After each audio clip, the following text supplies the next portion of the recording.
"I don't want your money," as Sarah Mitchell stared at him, confusion clouding her exhausted face. She'd built a tech empire worth millions, conquered boardrooms full of ruthless executives, but this janitor's simple rejection left her speechless. "Then what do you want?" she whispered. David hesitated, studying the lonely CEO who'd collapsed from stress just hours before, seeing something in her hollow eyes that reminded him of his own grief. What Sarah couldn't imagine was that this man's shocking request would shatter every wall she'd built around her heart. Before we go any further, comment where in the world you are watching from and make sure to subscribe, because tomorrow's story is one you can't miss.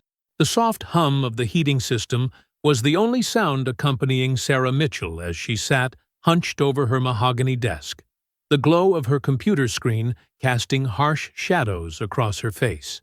Outside her corner office on the 42nd floor, the city of Chicago sparkled with Christmas Eve festivities, but Sarah had long ago stopped noticing such things. The quarterly reports spread before her demanded attention.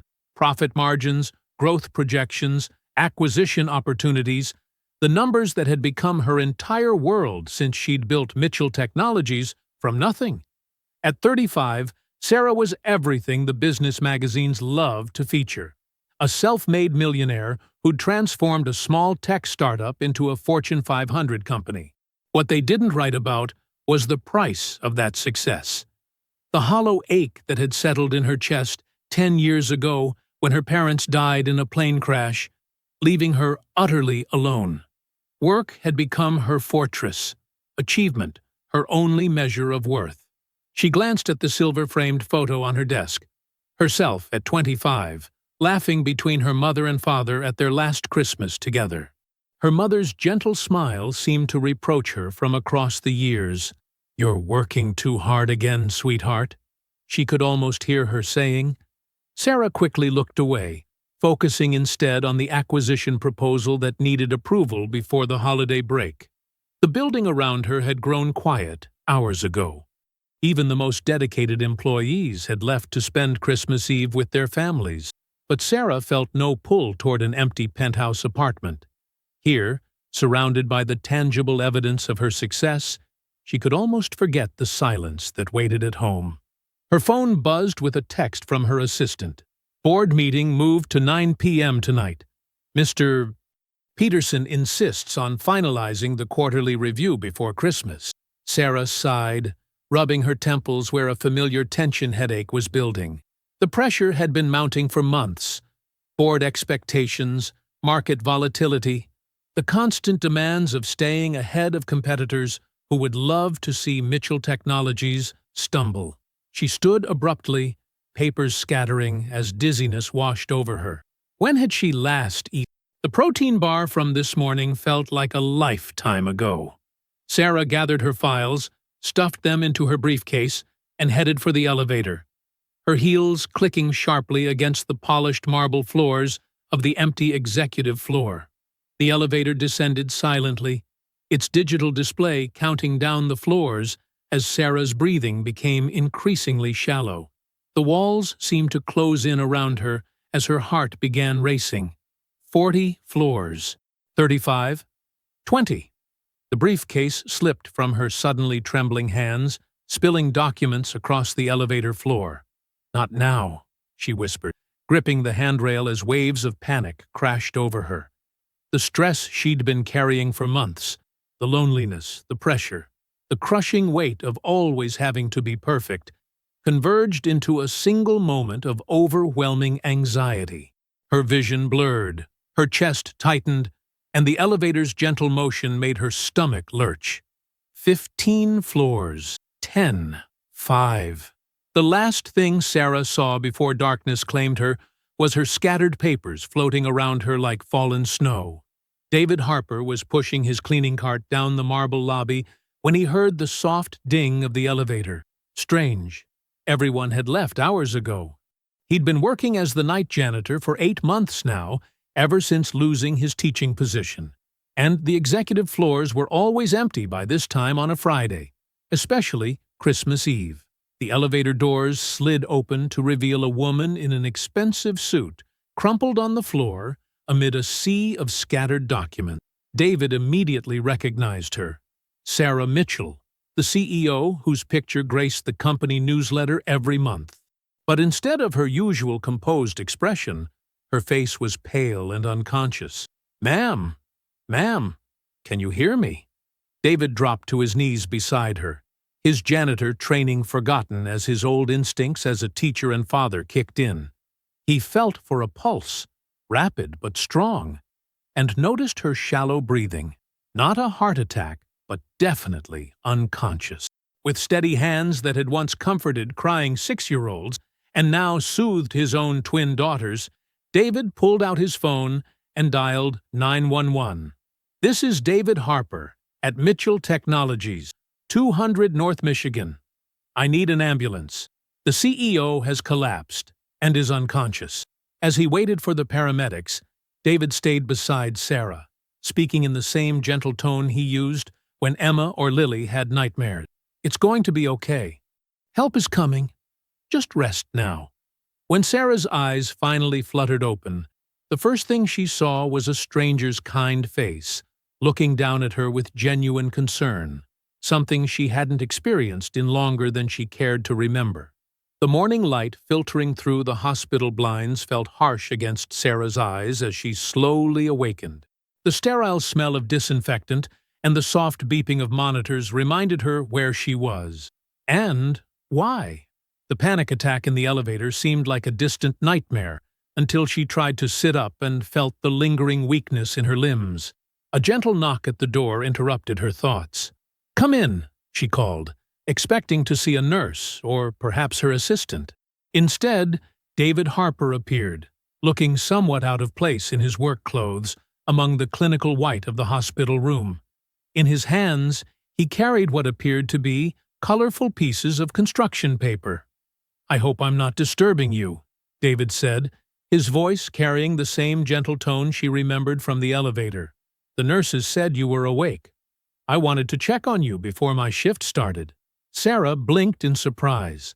In her world, people checked on her only when they needed something: approval for a project, a signature on a contract, a decision that could make or break their careers.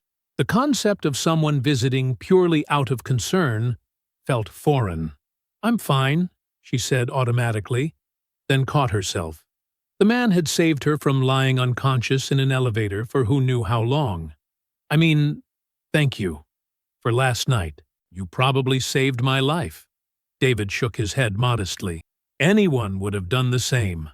He held up the papers in his hands, and Sarah could now see they were hand-drawn cards, decorated with crayons and glitter. "Actually, I brought these from my daughters. When I told them about finding you, they insisted I bring you get-well cards." Sarah's breath caught. "Your daughters?" "Emma and Lily. They're 6. David's face softened as he spoke about them, the same expression Sarah had seen on his face when he'd found her. "They spent all morning making these. Emma drew you a rainbow because she says sick people need colors, and Lily made you a card with stars because—" He smiled. "Well, because she likes stars." With gentle hands, David passed her the cards. The first was a riot of color, clearly Emma's work, with "Get Well Soon" written in purple crayon across a magnificently uneven rainbow. Stick figures labeled Me, Daddy, and Lily danced beneath it, holding hands.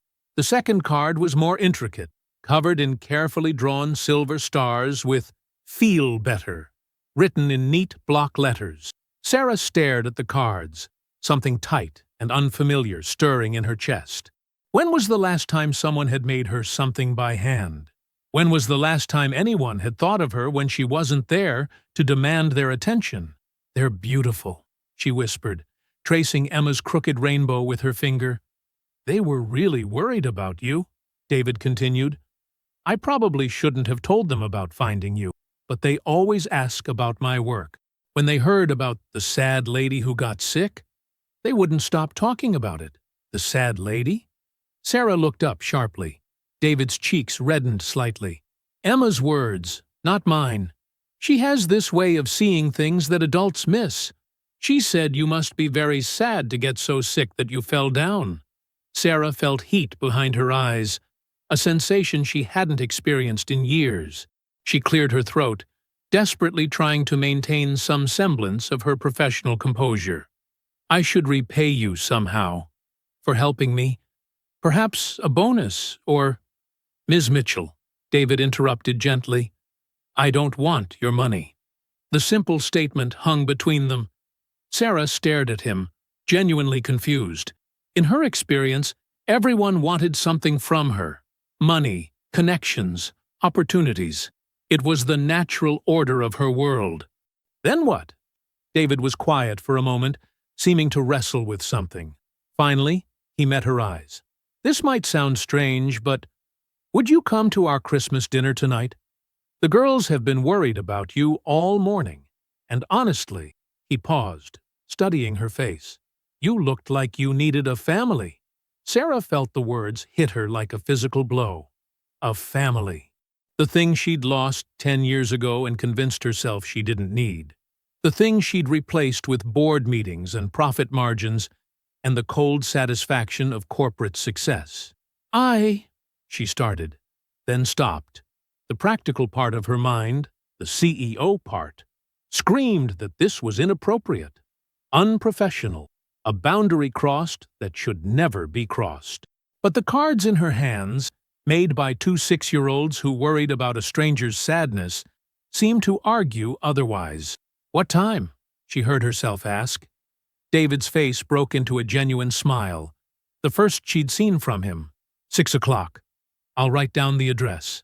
As he reached for a piece of paper, he added softly, The girls are going to be so excited.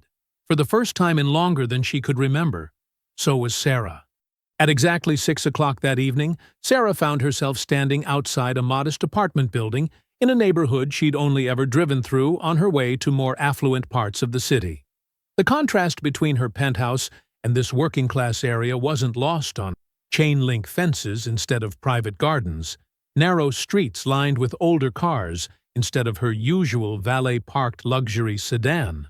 She clutched a bag of expensive chocolates and wine she'd hastily purchased, suddenly questioning whether such gifts were appropriate for a family with 6-year-olds.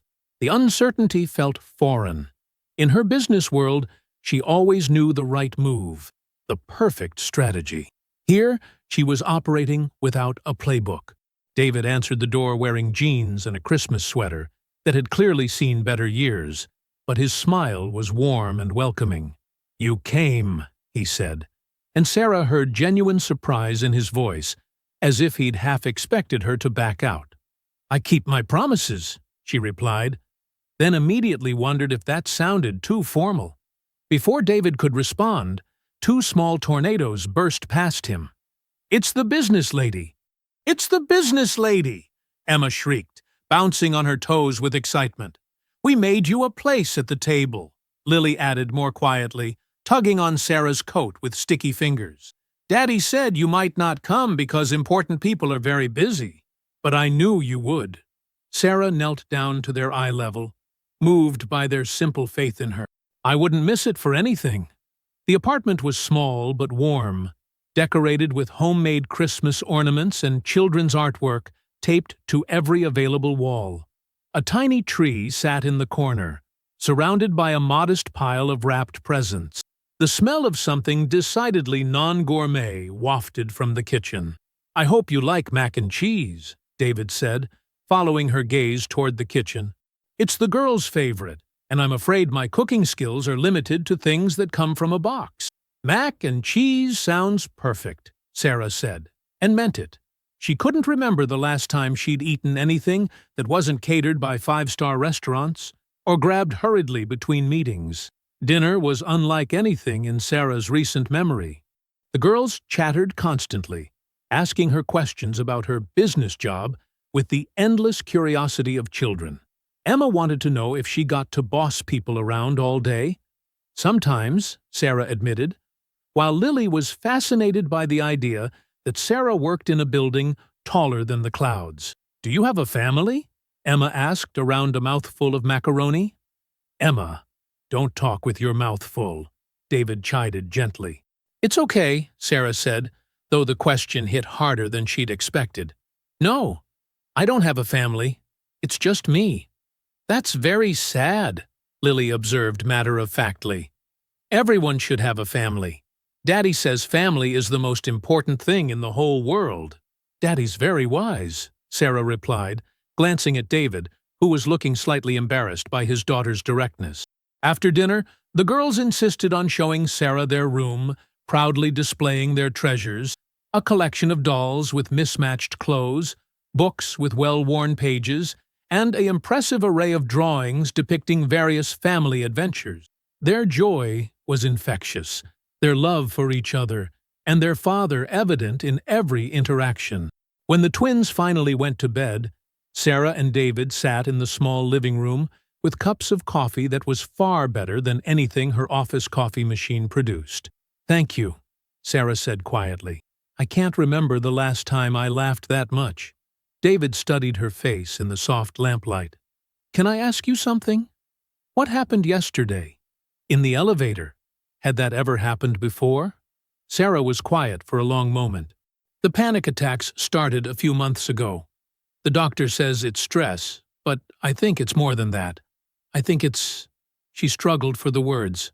"Loneliness." David nodded, understanding. "I know that feeling. After Maria, my wife, died. I thought the girls and I would be enough for each other. And we are, mostly. But sometimes, the silence after they go to bed is deafening." They sat in comfortable quiet, two people who understood loss in different ways. Finally, David spoke again, his voice hesitant. "Sarah, there's something I need to tell you. About the girls." His hands tightened around his coffee mug. "They've been diagnosed with a rare genetic condition. It's treatable, but the treatments are expensive. Very expensive. Without insurance," he trailed off. Sarah felt her heart constrict. Those beautiful, vibrant little girls who'd worried about a stranger's sadness were fighting a battle she couldn't see. "How expensive?" she asked quietly. "More than I could make in 5 years at my current job," David admitted. "The doctors say we have time, but every month we wait makes things harder." As Sarah drove home later that evening, the contrast between her empty penthouse and the warm, love-filled apartment she'd just left was stark. For the first time in years, she understood the difference between having everything and having what mattered. Those little girls needed help, and Sarah had the power to give it.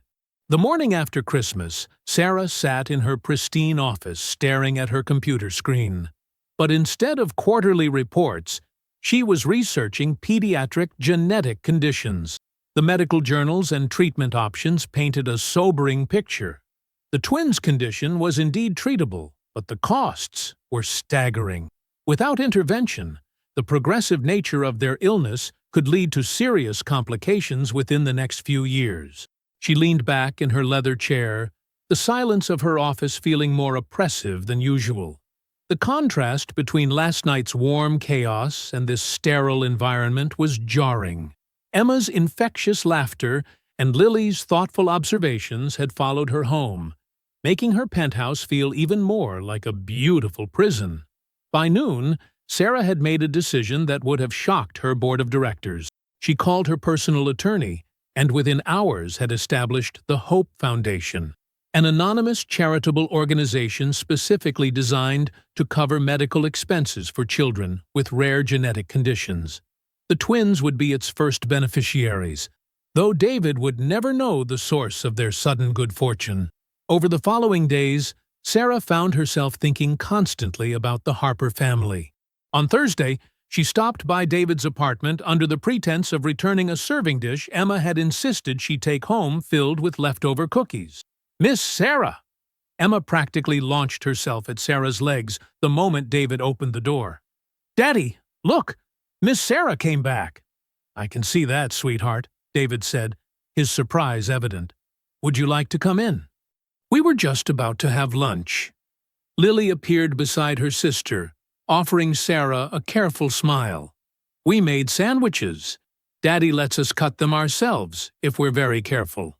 What followed became a pattern over the next 2 weeks.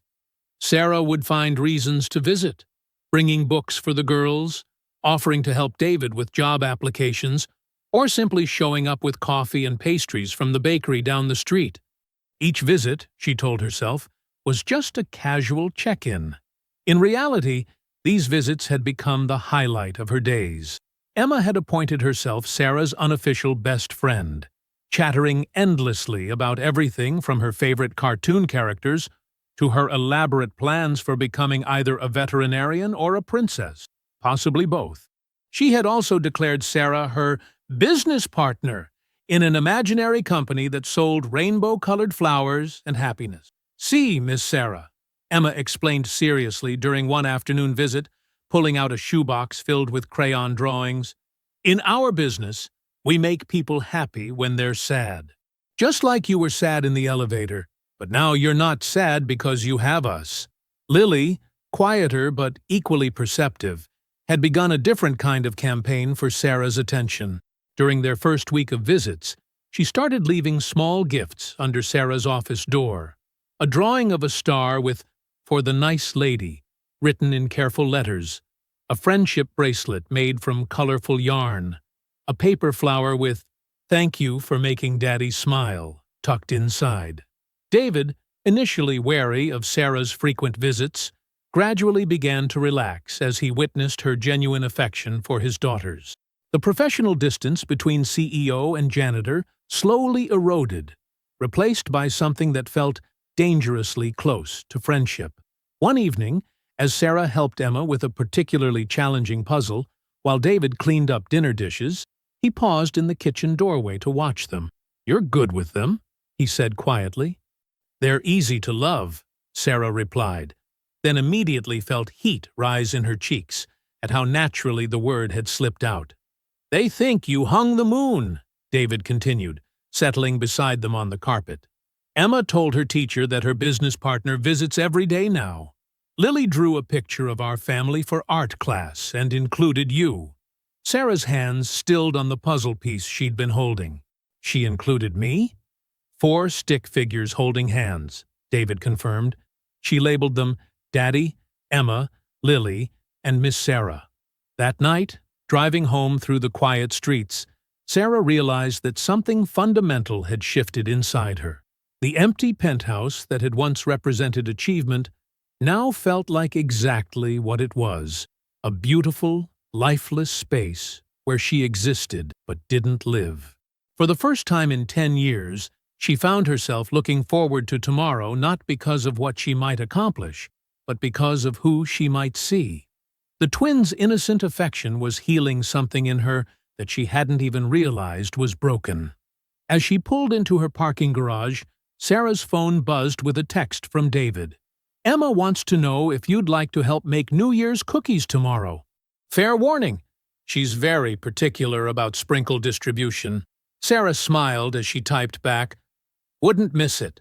I consider myself an expert sprinkle consultant."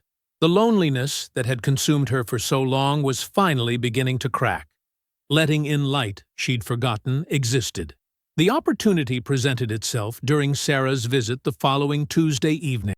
She had arrived to find David hunched over a stack of bills at his small kitchen table, calculator in hand, and stress etched across his face. The twins were in their room, supposedly napping but clearly whispering and giggling about something. "Everything okay?" Sarah asked, setting down the bag of groceries she'd brought, a habit that had developed over their weeks of visits.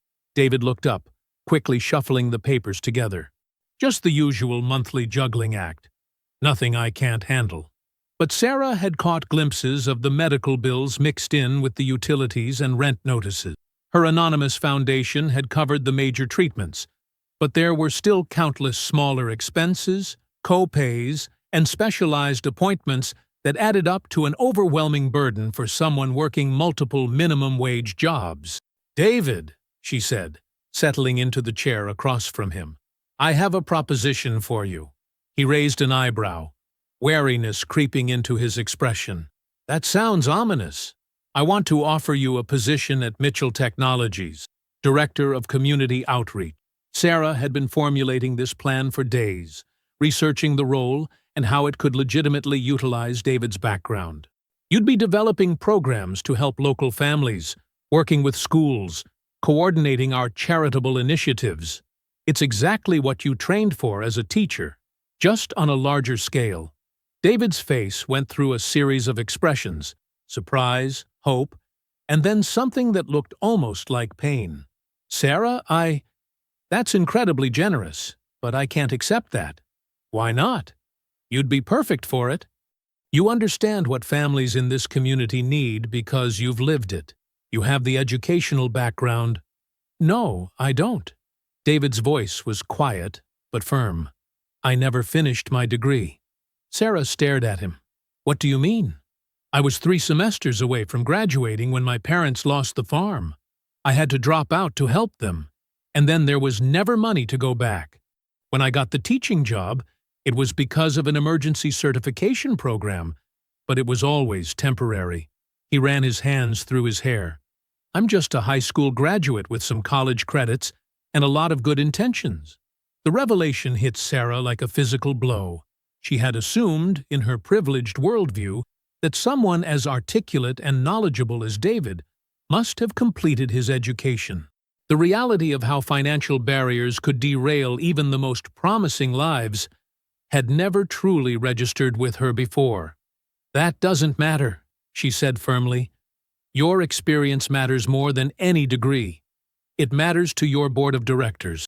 It matters to the people who would question why a CEO hired her janitor for an executive position. David's voice carried years of accumulated disappointment. I appreciate what you're trying to do, Sarah, but I know how this world works. I've been on the outside of it my whole life.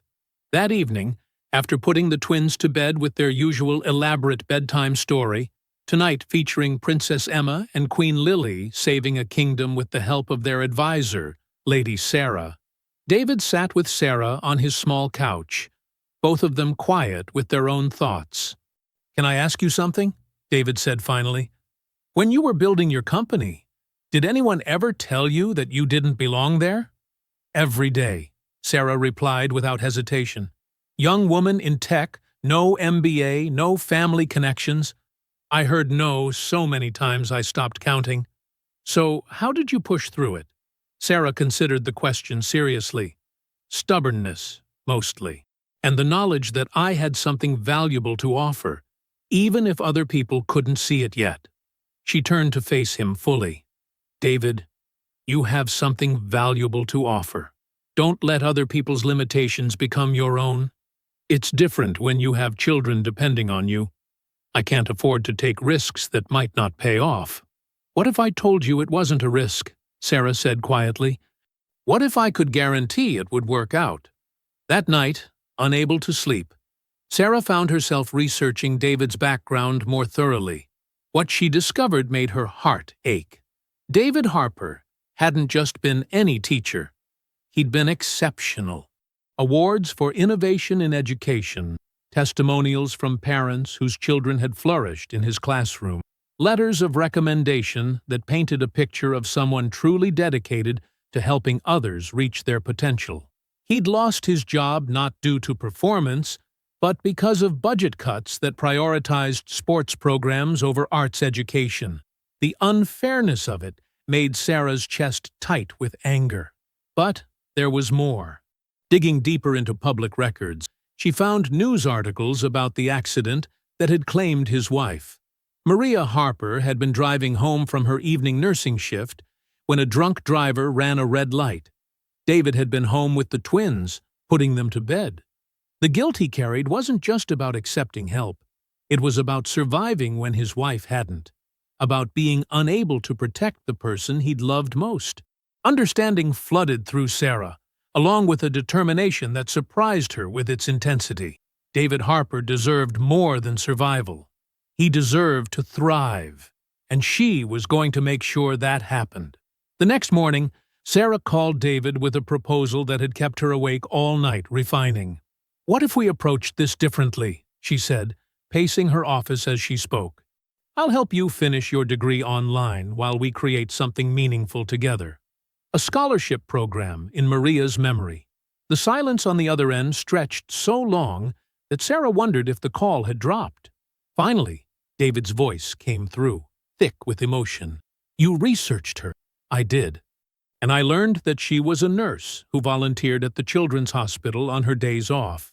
The scholarship could help single parents complete their education while honoring her memory."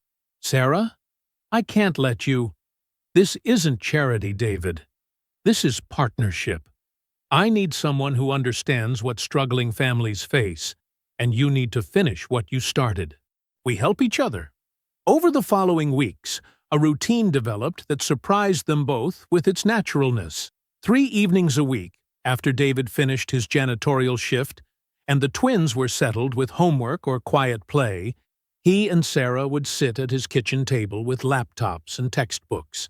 Sarah, who had mastered complex business theories, found herself learning alongside David as he tackled education courses that felt both familiar and foreign after years away from academia. "You're a natural teacher," she told him one evening after watching him explain a complicated concept by drawing diagrams with Emma's crayons. "The way you break down complex ideas, it's a gift." "Maria used to say that," David replied softly, then caught himself. "Sorry, I don't usually talk about her much. Don't apologize.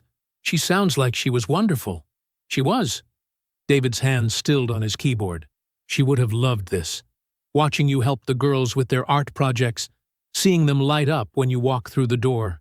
She always said the best families aren't just the ones you're born into." The twins had indeed embraced Sarah's constant presence with the wholehearted acceptance that only children possess. Emma had officially appointed her Chief Happiness Officer of their imaginary rainbow business, while Lily had taken to saving the best parts of her day to share with Miss Sarah during their evening visits. Meanwhile, the medical treatments were progressing better than anyone had dared hope. The Anonymous Foundation's support meant regular specialist appointments, physical therapy, and experimental treatments that were already showing positive results. David attributed their good fortune to a combination of prayer and bureaucratic miracles, never suspecting Sarah's involvement. 2 months after Sarah's proposition, the Maria Harper Educational Foundation held its first official event, a small gathering at the community center where David had once taught art classes as a volunteer. Local families, community leaders, and several of Sarah's business contacts mingled over donated food and coffee while David presented the foundation's mission. "Education," he told the assembled crowd, his voice strong and confident, "isn't just about degrees or job opportunities. It's about believing in yourself enough to keep growing, keep learning, keep becoming the person you were meant to be." My wife Maria understood that. She saw potential in everyone she met, from the children in her care to the single mother struggling to balance work and school. Sarah watched from the back of the room, her heart swelling with pride as David commanded the attention of business executives and community members alike. This was who he was meant to be, not hiding behind a janitor's cart, but leading, inspiring, making a difference. During the reception, Emma tugged on Sarah's skirt. "Miss Sarah, are you proud of Daddy?" "Very proud," Sarah replied, kneeling to Emma's level. "He's proud of you, too. He told Lily and me that you're the angel who helped him remember he could fly." The metaphor was so perfectly Emma, mixing superhero fantasies with genuine insight, that Sarah felt tears threaten. "Your daddy is pretty special, Emma. We know. That's why we want you to marry him and be our real mom." Sarah nearly choked on her coffee. "Emma, Lily and I talked about it. We think you love us, and we love you. And Daddy smiles different when you're here. Like when Mommy Maria's pictures make him happy. Sad. You make him happy. That evening, as they cleaned up after the event, David pulled Sarah aside. "I can't thank you enough for all of this. The foundation, helping me with school, being there for the girls." "David," Sarah interrupted, her heart hammering against her ribs. What if this isn't just about helping? What if it's about something more? The question hung between them in the quiet community center, surrounded by the remnants of an evening that had felt like the beginning of something neither of them had dared name. For the first time in years, Sarah felt like she was exactly where she belonged. Sarah's assistant, Jennifer, was waiting outside her office the next morning, her usually composed expression tight with concern. "Ms. Mitchell, Mr. Peterson called an emergency board meeting for 9 o'clock. He specifically requested that you not review the agenda beforehand." Sarah's stomach dropped.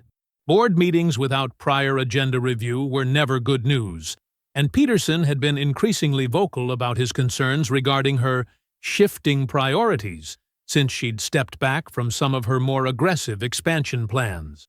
The boardroom felt unusually cold when Sarah entered at precisely 9 o'clock.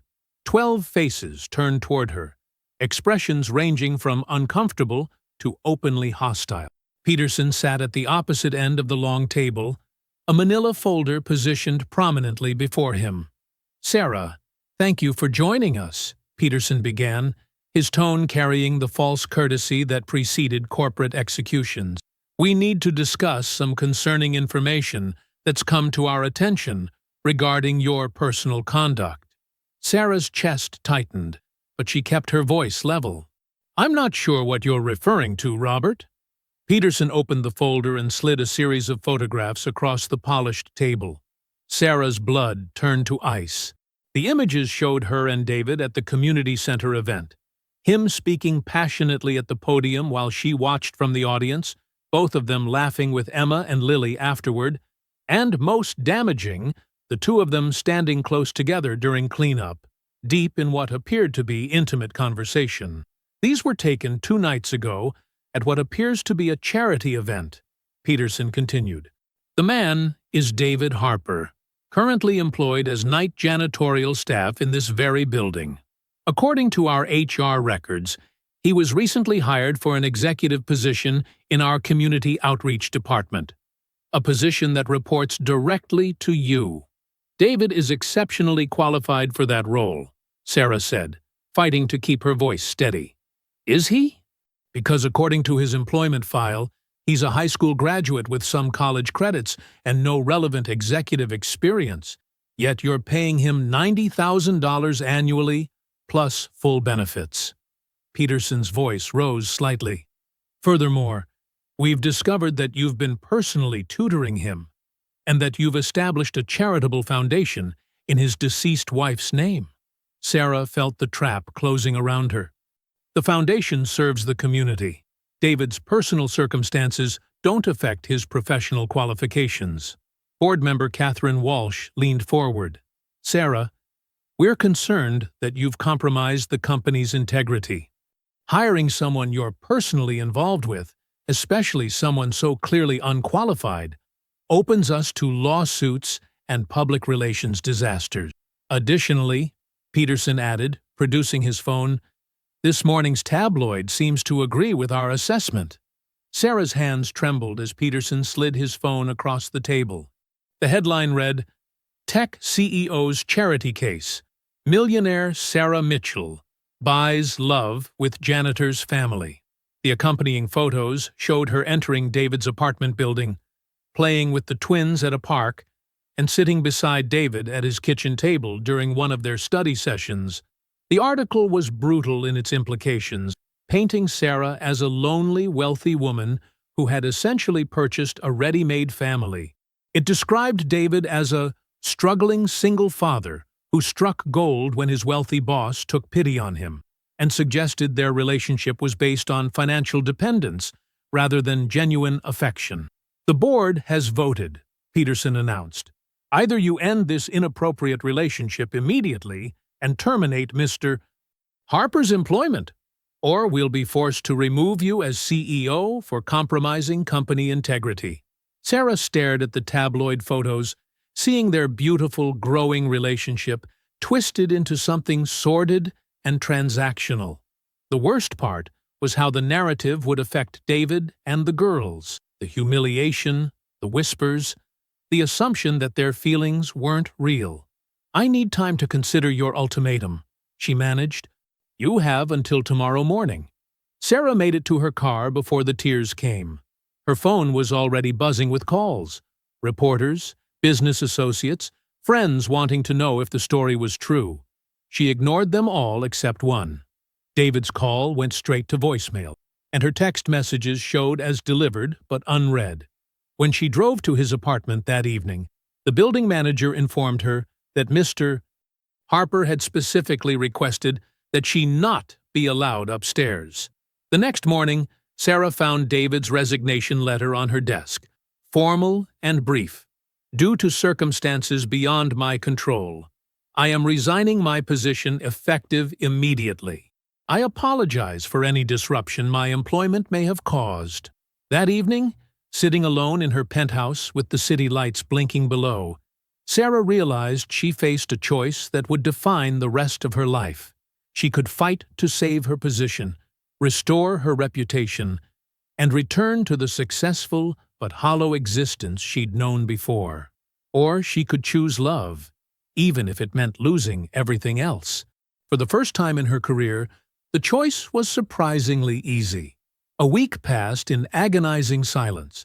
Sarah had submitted her resignation to the board, effective at month's end, and begun the process of liquidating her assets to fund an expanded charitable foundation.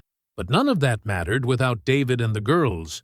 Her attempts to contact him had been met with silence, and her visits to his apartment building were politely but firmly blocked. On Friday afternoon, her phone rang with an unfamiliar number. Sarah almost ignored it, assuming it was another reporter, until she heard Emma's voice. "Miss Sarah? It's Emma. Lily and I borrowed Daddy's phone when he was in the shower." Sarah's heart leaped. "Emma, sweetheart, is everything okay? We're sad because you don't visit anymore, and Daddy is sad too, but he pretends he's not. Will you come to our school on Monday? It's Valentine's Day, and we have a presentation about family heroes." "Emma?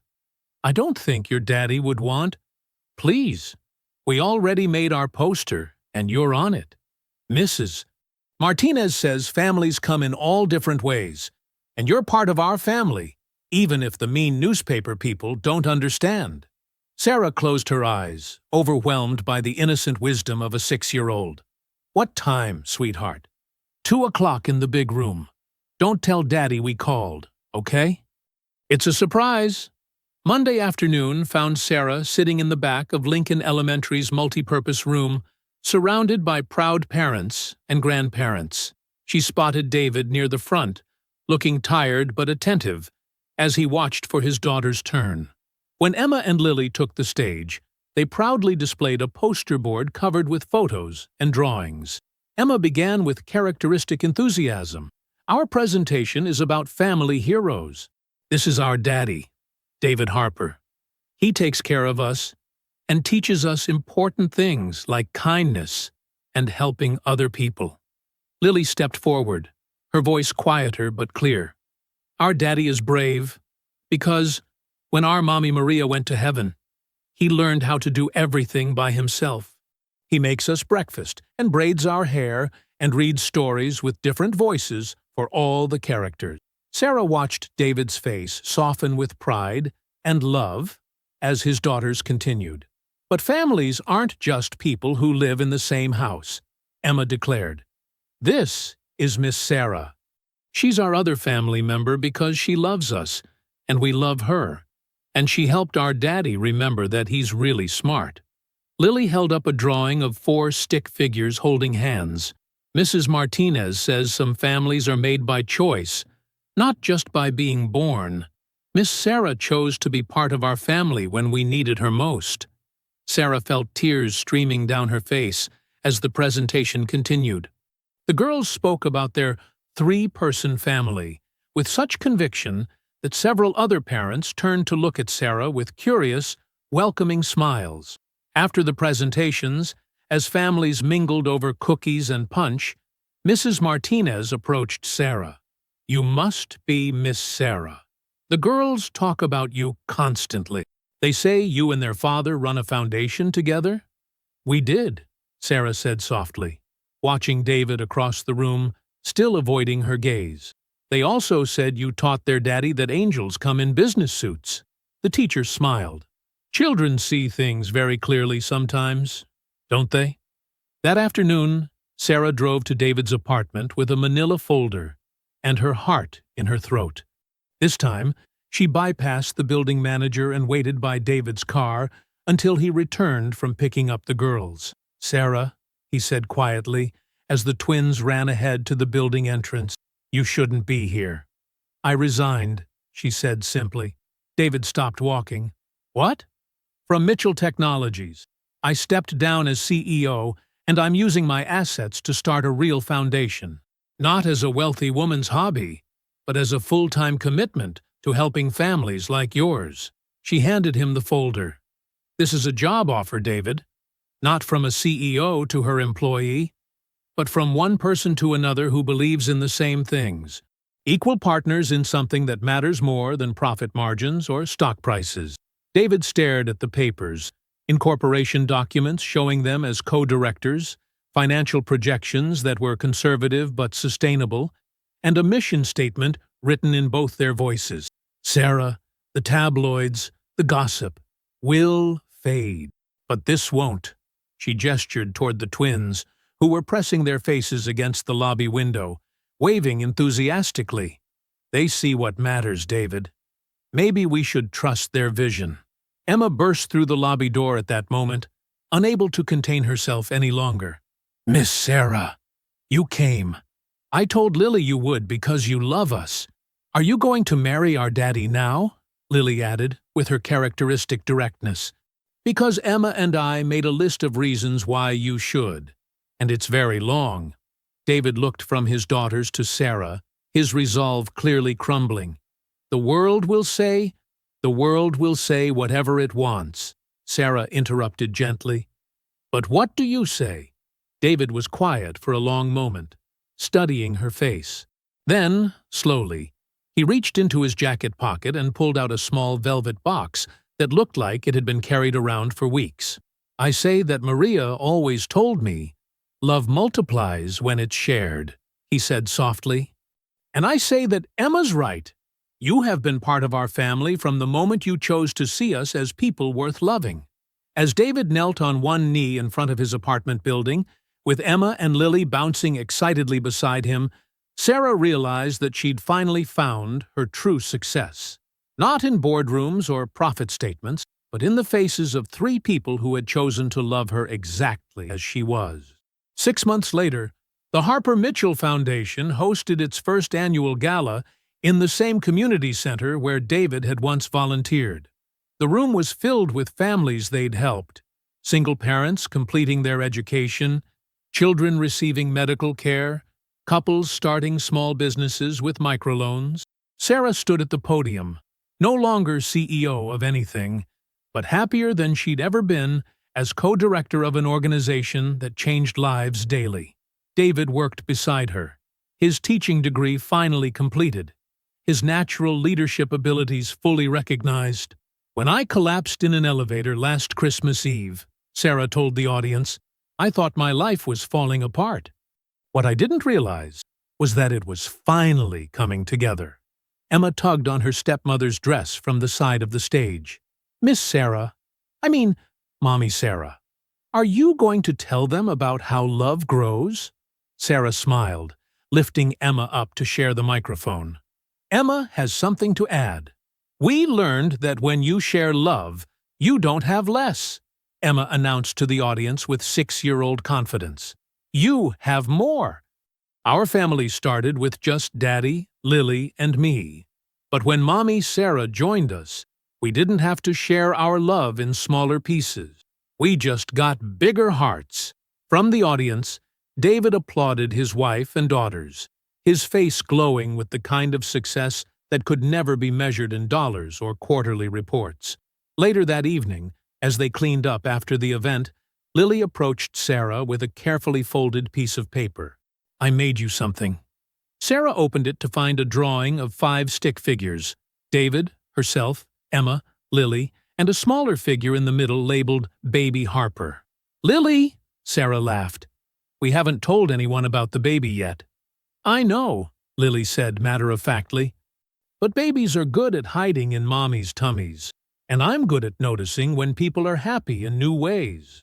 As Sarah looked around the room, at David packing up chairs while Emma helped by telling him detailed stories about her day, at the photos on the walls showing families they'd brought together, at the life they'd built from an unexpected moment of kindness, she understood that some wishes, when fulfilled with open hearts, create blessings beyond anything originally imagined.